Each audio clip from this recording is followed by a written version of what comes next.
Well, let us now turn to matters education, and many schools reopened today for the third term. But even as thousands of students reported back to school for the beginning of a new term, hundreds others were still at a loss of their fate following demolition of their classrooms or schools. In Kibra, here in Nairobi, it was gloom for some 7 schools that were affected by the recent demolitions meant to pave way for a road linking Langata Road to Ngong Road. And as Caroline B. found out, some of the schools were racing against time to rebuild classes, with some pupils who are instructed to report to other schools.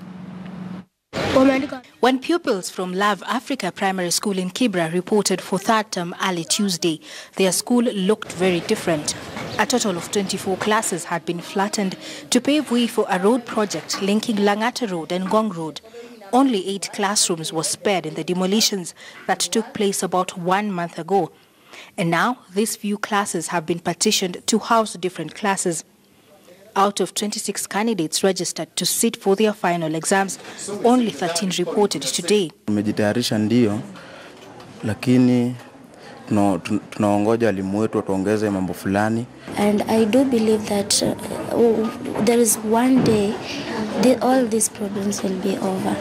Up to now as I speak, even this morning someone called, a parent called, about the process you have made, about what you are planning to continue the school.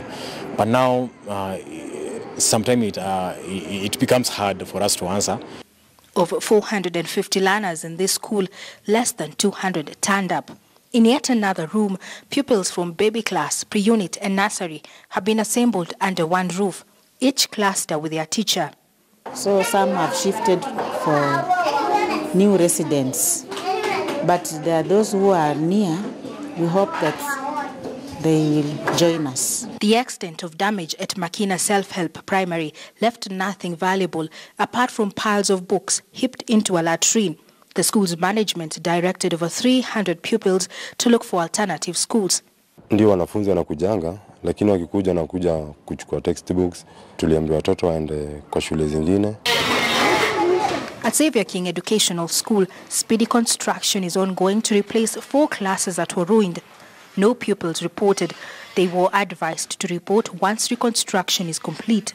After all structures are done and latrines are done, then probably we can open the school on Monday.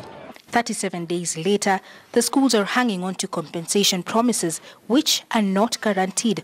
More than 7 schools were affected by the exercise, hampering learning in one of the poorest parts of the country. Many here are wondering whether things will go back to normal, ready for the coming national examinations. On this ground once stood 2 schools, that is All Nations Primary School and Mashimoni Primary School. But what we can see now is rubble and piles of earth which has been brought here, hopefully for the road construction to go on. There is no sign of pupils, but it's only children who are playing on this bare ground. Efforts to reach the top officials of the schools have been futile. Residents inform us that they've gone to look for land elsewhere, hopefully to start life afresh. Caroline B., KTN News.